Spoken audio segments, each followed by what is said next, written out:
Witajcie! Mówi się, że granica pomiędzy geniuszem a szaleńcem jest bardzo cienka.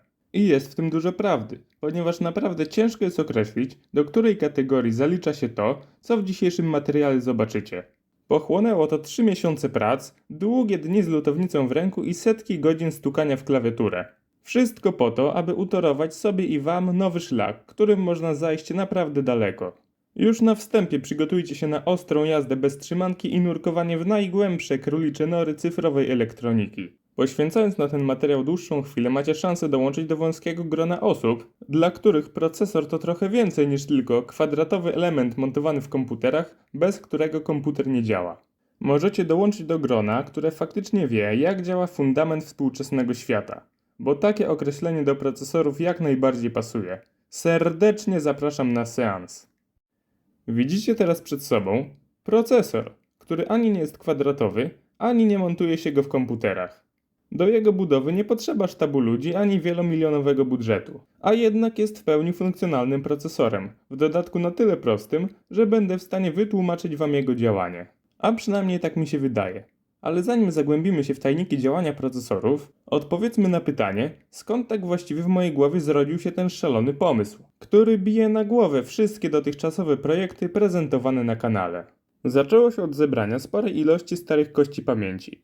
Zacząłem z nimi eksperymentować i szybko okazało się, że z tych na pozór bezużytecznych staroci da się zrobić naprawdę fajne rzeczy. Po dodaniu kilku zewnętrznych układów powstała płytka rozwojowa oparta o pojedynczą kość pamięci, którą można było zaprogramować tak, aby wykonywała dowolną, względnie prostą czynność. Przykładowo pokazywany teraz regulator PWM, który mógłby posłużyć do regulacji obrotów silnika albo jako ściemniacz. Inny przykład to wysyłanie jakiejś wiadomości, którą możemy odczytać. Bardzo łatwo przyszło mi napisanie środowiska do programowania tej płytki, co znacznie ułatwiło tworzenie nowych rozwiązań o nią opartych. Jeśli chciałem na przykład zmienić wysyłaną wiadomość, wystarczyło podmienić ją w kodzie, wygenerować nową zawartość pamięci pojedynczym kliknięciem przycisku, zaprogramować pamięć i gotowe. Takie to proste. Szybko wyczułem potencjał nowo powstałego narzędzia. Jakby połączyć ze sobą kilka tego typu płytek, mogłoby powstać coś, co przy pomocy wielu prostych czynności może realizować naprawdę złożone funkcjonalności. A właśnie w ten sposób działają komputery. Między innymi urządzenie, na którym teraz oglądacie ten film. Dodając do tego fakt, że od dłuższego czasu zgłębiałem tematy związane z elektroniką retro, postanowiłem zbudować coś na wzór procesoru z poprzedniej epoki. Procesorów, dzięki którym rozpoczęła się komputeryzacja świata. Już 2 lata temu zbudowałem komputer na słynnym Z80, więc jakieś tam pojęcie o działaniu procesora miałem. Kod pod stare pamięci pisało się wyjątkowo łatwo, co uznałem za zielone światło i na dobre ruszyłem z projektem własnego procesora. Żeby miało to swój klimat, postanowiłem nie używać żadnych bliższych współczesności układów. Ograniczyłem się do kości pamięci i układów dostępnych w latach świetności 8-bitowych procków. Przejdziemy teraz w ekspresowym tempie drogę, którą musiałem przejść, aby wykonać bohatera dzisiejszego odcinka. Zacząłem od elementu, który na początku wydawał mi się najprostszym, czyli od jednostki arytmetyczno-logicznej lub jak kto woli od ALU. Arithmetic Logic Unit. Zadaniem tego elementu jest wykonywanie działań, takich jak na przykład dodanie do siebie dwóch liczb.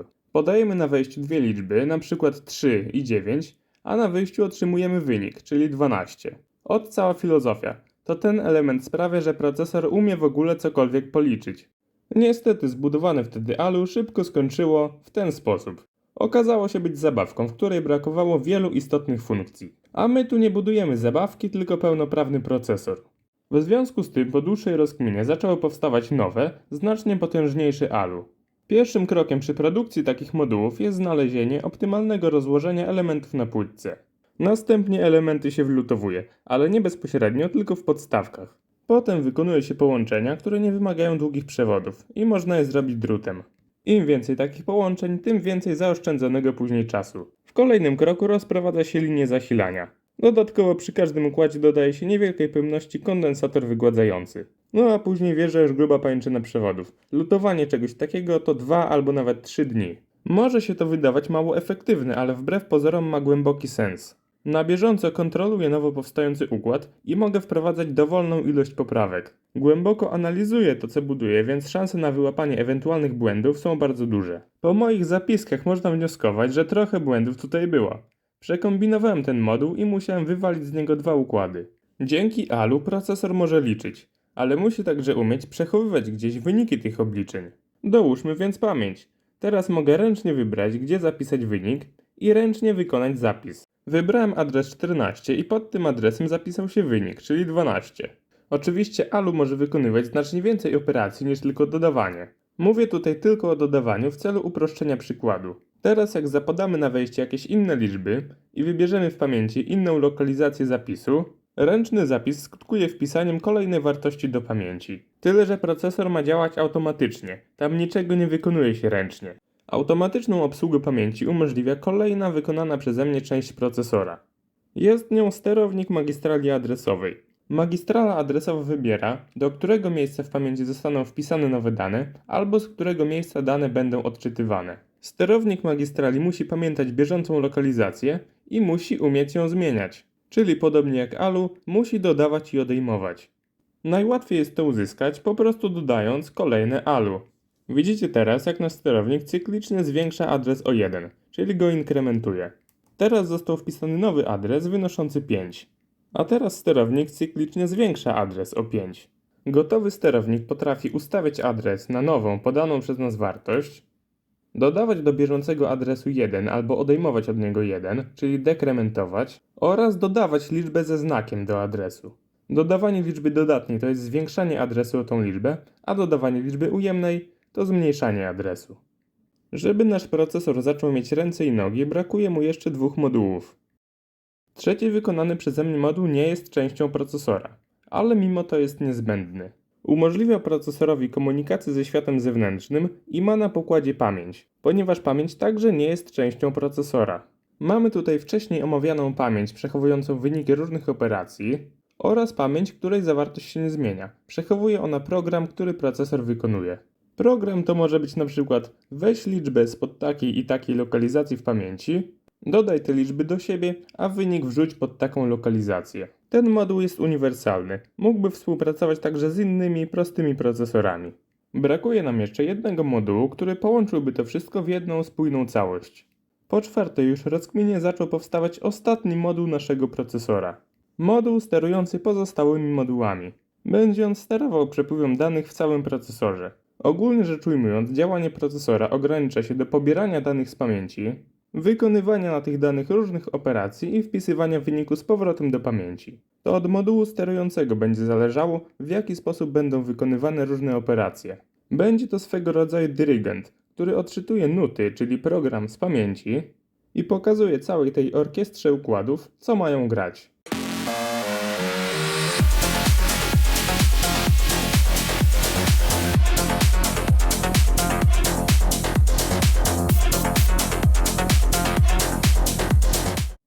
To była, myślę, dobra wizualizacja tego, co dzieje się we wnętrzu procesora. Teraz mamy już wszystkie moduły, które ważą jedynie pół kilograma.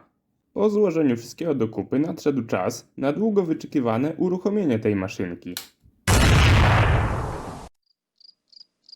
Dobra, teraz tak na poważnie. Nic nie wybuchło, nic się nie spaliło, układ pobierał nieco ponad 250 mA. Na termowizji widać było, że praktycznie nic się nie grzeje. Dzięki podstawkom możemy eksperymentować z różnymi typami układów. Po wstawieniu układów z serii TTL wyraźnie wyróżniały się one na termowizji, a pobór prądu podskoczył w okolice 1 A. Czyli co, wszystko fajnie, wszystko działa, możemy napisać pierwszy program pod naszego procka. No właśnie nie jesteśmy nawet w połowie drogi. Mamy jedynie hardware, który dopiero trzeba oprogramować. Musimy podjąć decyzję, jakie operacje procesor będzie mógł wykonywać i w jaki sposób będzie to robił. Będą to bardzo proste operacje, ale będzie ich bardzo dużo. I to na podstawie tych operacji będziemy budować większe programy wykonywane przez procesor. Taka pojedyncza operacja nazywa się instrukcją procesora, a przykłady instrukcji już widzieliście. Może to być na przykład załadowanie do rejestru A wartości spod wybranej lokalizacji w pamięci. Właśnie, a o co chodzi z rejestrami? Wyjaśnimy to przy pomocy schematu blokowego naszego procesora. Możemy na nim wyróżnić wszystkie 4 zbudowane wcześniej moduły, czyli ALU, sterownik magistrali adresowej, moduł sterujący całością oraz moduł z pamięciami, który jest dołączany z zewnątrz. Rejestry to taka wewnętrzna pamięć, tyle że o znacznie mniejszej pojemności. Do rejestru może zostać wpisana wartość z zewnętrznej pamięci, za pośrednictwem magistrali danych. I to dopiero na wartościach wpisanych do rejestrów ALU może wykonywać operacje. Wynik może zostać wpisany z powrotem do pamięci pod lokalizację wybraną przez rejestr adresowy, albo może zostać tymczasowo przechowany w wybranym rejestrze. Naszym zadaniem jest napisać kod, który będzie sterował przepływem danych pomiędzy pamięcią, rejestrami i ALU. Samo ALU też musi zostać oprogramowane. Musimy podjąć decyzję, jakie operacje będzie mogło wykonywać. Do napisania są 3 programy. Dla głównego ALU, dla ALU sterownika magistrali adresowej oraz dla modułu sterującego. Na podstawie napisanych kodów zostaną wygenerowane wsady do pamięci. Generatorem będzie wcześniej napisane środowisko używane z płytką rozwojową. Zaprogramowane pamięcie zostaną zamontowane w modułach. Najłatwiej poszło z kodem dla sterownika magistrali adresowej. Musi on jedynie dodawać i odejmować, co nie stanowi żadnego problemu. Kod dla głównego ALU był już trochę bardziej wymagający, bo wspiera ono znacznie więcej operacji. Mamy tam nie tylko dodawanie i odejmowanie, ale także mnożenie i dzielenie, a nawet funkcje trygonometryczne i logarytmy. I mógłbym jeszcze kilka innych operacji wymienić. Mimo to główne ALU jest niczym w porównaniu z modułem sterującym. Tutaj mamy miejsce na aż 256 różnych instrukcji. No i tu nie ma za bardzo nad czym się zastanawiać. Robimy 256 różnych instrukcji. Trzeba je nie tylko wymyślić, ale także napisać dla każdej instrukcji stosowną sekwencję. W każdym kroku takiej sekwencji opisujemy, skąd dokąd przechodzą dane w procesorze. Dzięki temu moduł sterujący po zobaczeniu danej instrukcji będzie wiedział, co robić. A moduł ten jest ślepy jak kret i widzi nie za wiele. Na początku widzi jedynie jeden z 32 stanów, w których może się znajdować. Przy rozpoczynaniu nowej instrukcji zawsze będzie to stan trzeci. W tym stanie rejestr adresowy o nazwie PC, Program Counter, wybiera, z którego miejsca w pamięci będą odczytywane dane. Odczytany zostanie tzw. opkod instrukcji, czyli unikatowa liczba identyfikująca daną instrukcję. Następnie opkod zostanie załadowany do rejestru o nazwie Instruction Register, czyli do rejestru instrukcji. W tym momencie moduł sterujący staje się trochę mniej ślepy, wie już, którą instrukcję trzeba wykonać. Po odczytaniu opkodu wartość program countera, czyli licznika programu, jest zwiększana. Procesor przechodzi teraz do kolejnego stanu, czyli do pierwszego kroku wykonywanej instrukcji. Opkod 1C odpowiada instrukcji ładującej do rejestru A wartość spod wybranej lokalizacji w pamięci. W pierwszym kroku tej instrukcji z pamięci odczytywana jest wartość wskazywana przez licznik programu. Wartość ta jest zapisywana do rejestru tymczasowego o nazwie ADDRL i jednocześnie zwiększany jest licznik programu. Następnie procesor przechodzi do kolejnego stanu, kolejnego kroku wykonywanej instrukcji. Z pamięci znowu odczytywana jest wartość wskazywana przez program counter. Tym razem jest zapisywana do rejestru o nazwie ADDRH. Program counter ponownie jest zwiększany i następuje zmiana wybranego rejestru adresowego. Teraz odczytywaną lokalizację w pamięci będzie wybierał rejestr ADDR. Składa się on z 2 wcześniej zapisywanych rejestrów, do których została wpisana wartość widoczna teraz na ekranie. Teraz to ten rejestr wybiera odczytywaną lokalizację w pamięci, czyli wybraną przez nas lokalizację znajdującą się za opkodem instrukcji. Następuje przejście do kolejnego kroku instrukcji. Pod wskazaną lokalizacją znajduje się wartość 6E i to ona zostanie wpisana do rejestru docelowego, a jako rejestr docelowy został wybrany rejestr A. Był to ostatni krok tej instrukcji i teraz procesor przechodzi na początek całej sekwencji. Będzie zaczytywał z pamięci kolejny opkod. Jeżeli na działającym procesorze podejrzymy zawartość rejestru instrukcji, zobaczymy cyklicznie wchodzące do niego kolejne opkody. To jest właśnie piękne w tego typu projektach. Możemy podejrzeć absolutnie wszystko. Każdy opkod to jedynie 8 zer i jedynek, nic więcej. To my nadajemy tym opkodom nazwy, aby lepiej odzwierciedlały to, co dana instrukcja robi. Z pojedynczych instrukcji można ręcznie tworzyć złożone programy. Język programowania, w którym tak się robi, nazywa się assembler. I kiedyś ludzie programowali tylko w ten sposób. I to właśnie dzięki tym ludziom, którzy przeszli drogę przez krew, pot i łzy. Od kawałka krzemu przez procesor po złożone programy w assemblerze. To dzięki nim mamy wygody, które są dzisiaj chlebem powszednim. To dzięki ich mrówczej pracy i nieugiętości w dążeniu do celu miałem ten film czym nagrać, a wy macie na czym go obejrzeć. Kiedyś budowa procesora była znacznie bardziej wymagająca niż to, co dzisiaj wam pokazuję. Ludzie, którzy mimo to zbudowali pierwsze procesory, zasługują na ogromny szacunek. Wracając do naszego procka. Nie ukrywam, że tworząc jego zestaw instrukcji, Mocno inspirowałem się zestawem instrukcji słynnego Z80.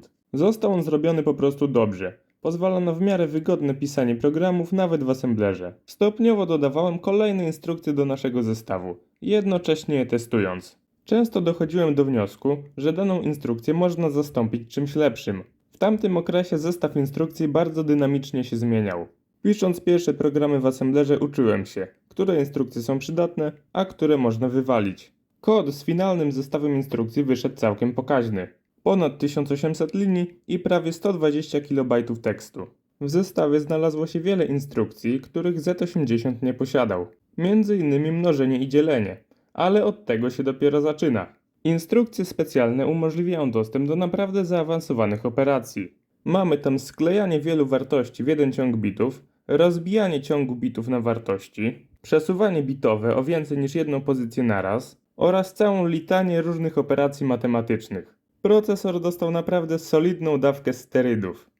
Oczywiście nie obyło się bez błędów lub jak kto woli bez bugów. Regularnie musiałem usuwać bugi zarówno z kodu, jak i z samego układu, a niektóre rozwiązania przypominały sztukę nowoczesną.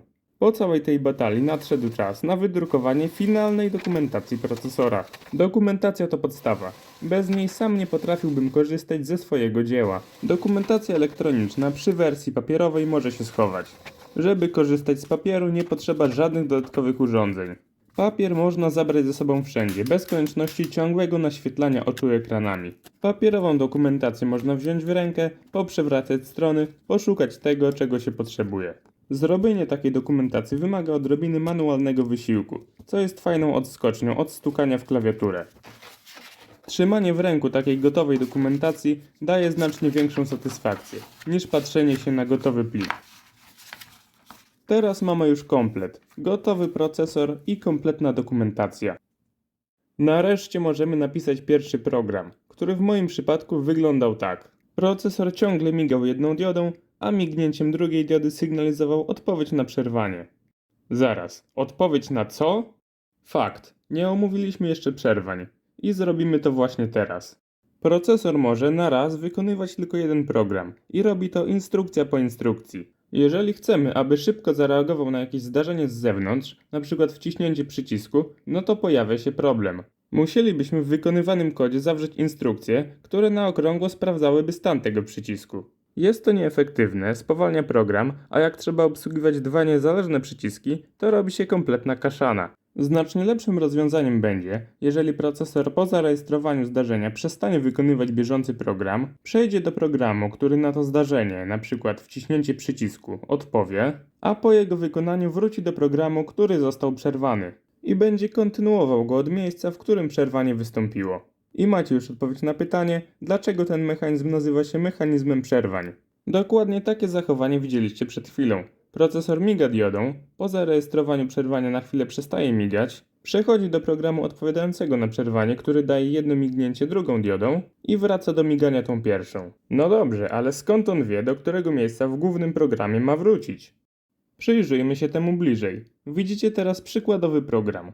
Obok każdej instrukcji jest napisane, pod którym adresem w pamięci znajduje się jej początek. Przed wykonaniem każdej instrukcji poświęcany jest jeden krok procesora na sprawdzenie stanu wejścia przerwania. Wejście to jest fizycznym wyprowadzeniem z układu. Jeżeli przerwania brak, instrukcja jest wykonywana. Przed kolejną instrukcją znowu sprawdzony jest stan wejścia przerwania. Jeżeli żądania brak, instrukcja jest wykonywana. I tak w kółko. Sytuacja zmieni się, kiedy pojawi się przerwanie. Wystąpiło ono przed wykonaniem instrukcji spod adresu 6. I teraz do gry wchodzi obszar pamięci zwany stosem.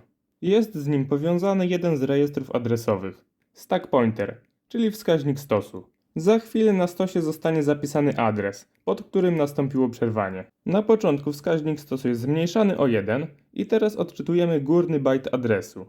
W naszym przypadku wynosi on 00 i taka wartość jest zapisywana na stosie w miejsce wskazywane przez wskaźnik stosu. Odczytujemy teraz dolny bajt adresu, który wynosi 06. Wskaźnik stosu jest zmniejszany i pod wskazaną lokalizację zapisywane jest 06. Teraz procesor daje sygnał urządzeniu, które wywołało przerwanie, aby podało mu tzw. wektor przerwania. U nas będzie to pojedynczy bajt, w tym przykładzie 08. Otrzymana wartość jest mnożona przez 2. I teraz procesor sprawdza, co jest w pamięci pod tą lokalizacją. Pod adresem 16 jest wartość 03E0 i wartość ta jest wpisywana do licznika programu. Procesor zacznie wykonywać program obsługujący przerwanie spod takiego właśnie adresu. Taki program nie różni się prawie niczym od zwykłego programu.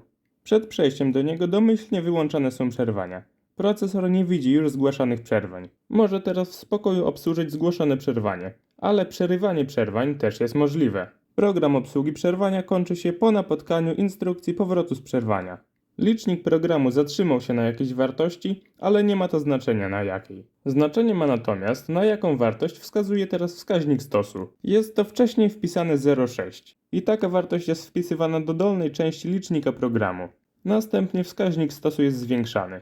Teraz wskazuje na wartość 0,0 i taka wartość zostanie wpisana do górnej części licznika programu. Wskaźnik stosu ponownie jest zwiększany. Teraz procesor kontynuuje wykonywanie programu od adresu 6. Od dokładnie tego adresu, pod którym wcześniej program został przerwany. Udało mu się wrócić we właściwe miejsce.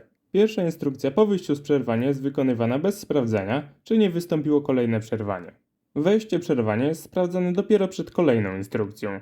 Jeżeli żądania brak, instrukcja ta jest wykonywana i tak w kółko. W ten sposób w 3 minuty omówiliśmy mechanizm przerwań.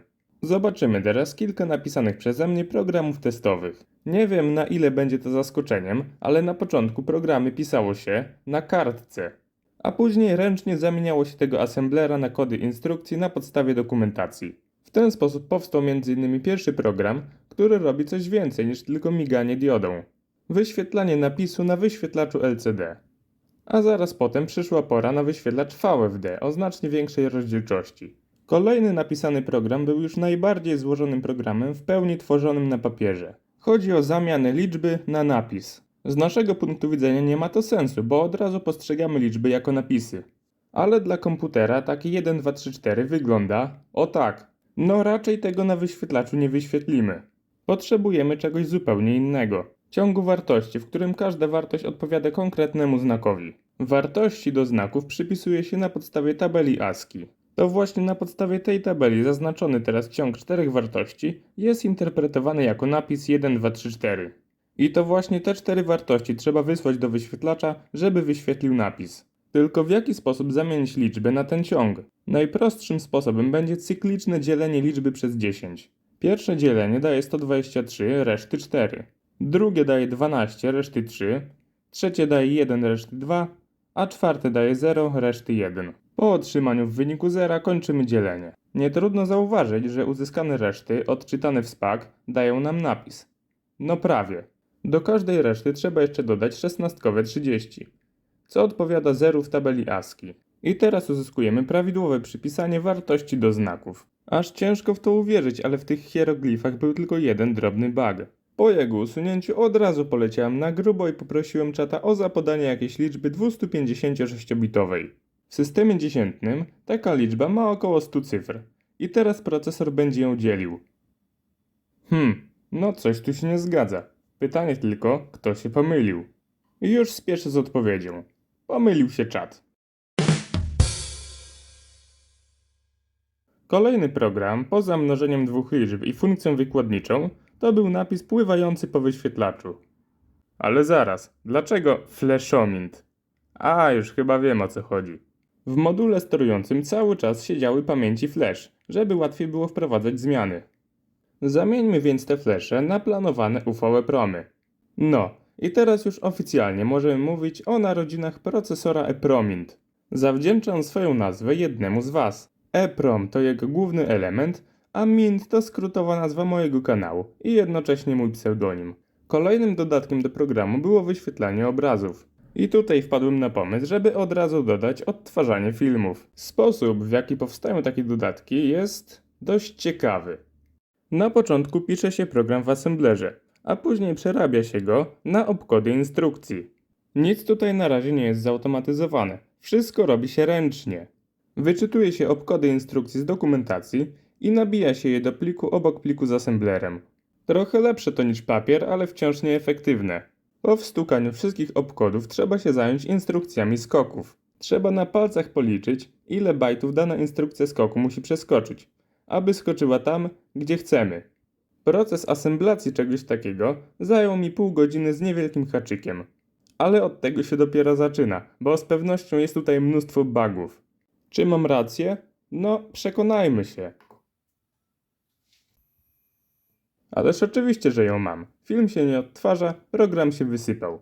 Po spowolnieniu taktowania z 4 MHz na 10 Hz możemy podejrzeć instrukcje wchodzące do rejestru instrukcji. Najpewniej zobaczymy tutaj nieskończoną pętlę kilkunastu instrukcji. Zobaczona pętla pasuje do tego fragmentu kodu maszynowego i odpowiada temu fragmentowi assemblera. Zawiesiła się pętla dzieląca, którą swoją drogą zrobiłem wyjątkowo nieefektywnie, bo nie chciało mi się myśleć. Jak widać jest nie tylko nieefektywna, ale w dodatku nie działa. Na szczęście w programie występują zmienne umieszczane na stosie, które możemy w sprytny sposób podejrzeć. Może ich wartość podpowie nam, co poszło nie tak. Wyślemy specjalną kość pamięci RAM na przeszpiegi. Pamięć ta nie zapomina swojej zawartości po zaniku zasilania, więc możemy ją wstawić, uruchomić program, dojść do miejsca, w którym się zawiesza, wyłączyć wtedy zasilanie, wyciągnąć pamięć i odczytać jej zawartość. W pamięci możemy zauważyć napisy, wytworzone przez funkcję zamieniającą liczbę na napis. Przewińmy na koniec pamięci, czyli do interesującego nas obszaru stosu. Siedzą tutaj efekty uruchomienia programu, który się nam wysypał. Wcielimy się teraz w detektywa i przyjrzymy się tym bajtom bliżej. Na końcu pamięci są wartości, które były wrzucane na stos jako pierwsze. Pierwszy bajt na stosie ma wartość 0 i jest efektem wykonania instrukcji push 0, wykonywanej przed przejściem do kodu odtwarzającego film. Wydzielony fragment kodu realizujący określoną czynność nazywa się funkcją, a funkcja może przyjmować argumenty wejściowe i w zależności od nich różnie się zachowywać. Wartości wrzucone na stos to właśnie te argumenty, do których później funkcja będzie miała dostęp. Po wrzuceniu wszystkich wartości wykonywana jest instrukcja call, która wywołuje funkcję odtwarzającą film. Ona odznacza się na stosie 2 wrzuconymi tam bajtami. Pamiętacie adres powrotu przy okazji omawiania przerwań? Te 2 bajty wrzucone przez instrukcję call na stos to właśnie adres powrotu. Zerknijmy na zawartość pamięci programu. Instrukcja call znajduje się tutaj. Za nią znajduje się instrukcja zwiększająca wskaźnik stosu o 5. W kodzie maszynowym ta instrukcja siedzi tu. Jej początek znajduje się pod adresem 0b71 i wartość ta pokrywa się z adresem powrotu, który został wrzucony na stos. Po powrocie z funkcji odtwarzającej film program będzie kontynuowany od pierwszej instrukcji znajdującej się za instrukcją call. Wszystko dzięki adresowi powrotu. Po zdjęciu adresu powrotu ze stosu wskaźnik stosu będzie znajdował się w takiej pozycji. Na stosie siedzą jeszcze niepotrzebne już argumenty wywołania funkcji. Zadaniem instrukcji znajdującej się za instrukcją call jest zniszczenie tych argumentów. Zwiększa ona wskaźnik stosu o 5, dzięki czemu przy wrzucaniu na stos kolejnych wartości, stare wartości zostaną nadpisane i nie będą niepotrzebnie zajmować miejsca na stosie. Wartości znajdujące się na lewo od wskazywanego teraz miejsca to już efekt wywołania samej funkcji. Tak wygląda jej początek i mamy tutaj instrukcję push all. Wrzuca ona na stos wszystkie rejestry w celu zachowania ich wartości, odpowiednich zachowywania adresu powrotu. Możemy nawet zaznaczyć, który bajt odpowiada za który rejestr. Po instrukcji push all wskaźnik stosu znajduje się w takiej pozycji. Następna instrukcja zmniejszy jego wartość o 16. W ten sposób na stosie zostanie zarezerwowane 16 bajtów pamięci, z których funkcja będzie mogła korzystać. Są to tak zwane zmienne lokalne, być może znane Wam z programowania. Kolejne instrukcje ustawiają wartość początkową niektórych zmiennych na 0. Tylko dlaczego jedynie 2 z 4 zerowanych bajtów są wyzerowane? Odpowiedź brzmi, ponieważ 2 bajty po prawej stronie czerwonego okienka są zwiększane w pętli dzielącej. Dokładniej mówiąc, jest to 2-bajtowy wynik dzielenia. A że pętla chodzi w nieskończoność, to zamiast wyniku dzielenia mamy tam śmieci. Macie teraz zaznaczony pierwszy wyłapany przeze mnie błąd. W pętli używany jest dzielnik. Problem w tym, że jest on zaczytywany z zewnętrznej pamięci dopiero po wykonaniu pętli. Po usunięciu tego oczywistego buga na stosie pojawił się nagłówek pliku wideo, który tym razem zdążył się zaczytać przed kolejnym zawieszeniem się pętli, ponieważ pętla dalej nie działa. A dobre informacje są takie, że wartość dzielnika zaczytanego z nagłówka jest prawidłowa. Film ma 24 klatki na sekundę. Za instrukcją wczytującą dzielnik do rejestru B znajdują się instrukcje wczytujące dzieloną liczbę do rejestrów C i D. Następnie od dzielonej liczby odejmowany jest dzielnik, a później jest sprawdzane, czy liczba ta zmalała już do zera. Jeśli tak, następuje wyjście z pętli, a jeśli nie, wynik dzielenia zwiększany jest o 1. Pies jest tutaj pogrzebany w porównywaniu liczby dzielonej z zerem. Aby pokazać Wam dlaczego, przeprowadzimy symulację tej pętli dzielącej. Napisany kawałek kodu wypisze wartości rejestrów oraz wynik dzielenia po każdorazowym powtórzeniu pętli. I od razu widać dlaczego pętla nigdy się nie kończy. Liczba dzielona nigdy nie osiąga wartości 0. Najbliższą do zera wartością jest 1, a później licznik ten przekręca się na ujemną wartość.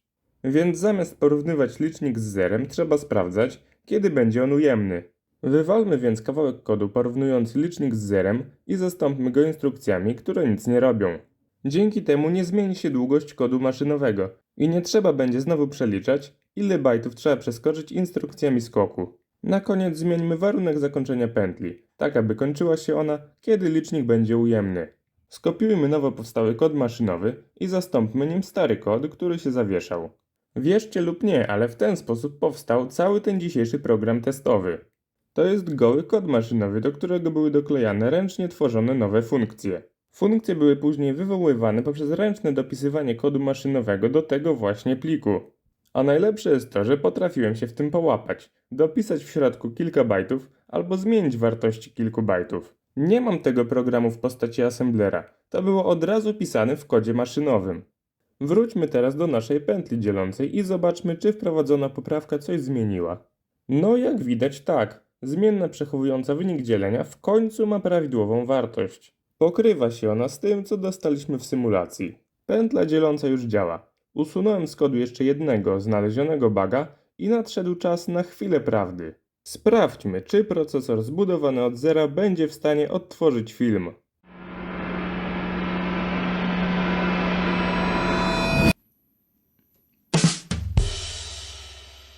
Ależ oczywiście, że będzie i wcale się od tego nie zakrztusi. Przy taktowaniu 4 MHz on nawet połowy swojej mocy nie zużywa na odtwarzanie tego. Wysypuje się dopiero przy 9 MHz, więc jeszcze trochę miejsca na podkręcanie jest. Być może uda się na tym uciągnąć także dźwięk. Wcześniej wałkowana pętla dzieląca była po to, aby uzyskać prawidłową liczbę klatek na sekundę.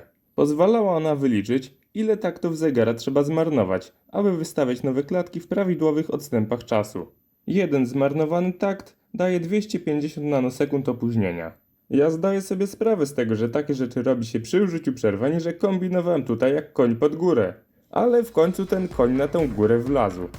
Poszło mu wcale nie najgorzej. Wystarczy spojrzeć na uzyskaną liczbę klatek na sekundę. Mamy praktycznie idealne 24. Cały ten cyrk z pętlą dzielącą i przeliczaniem taktów zegara potrzebnych na poszczególne instrukcje zakończył się sukcesem. Po zapodaniu filmu mającego 30 klatek na sekundę szybkość odtwarzania ponownie była prawie idealna.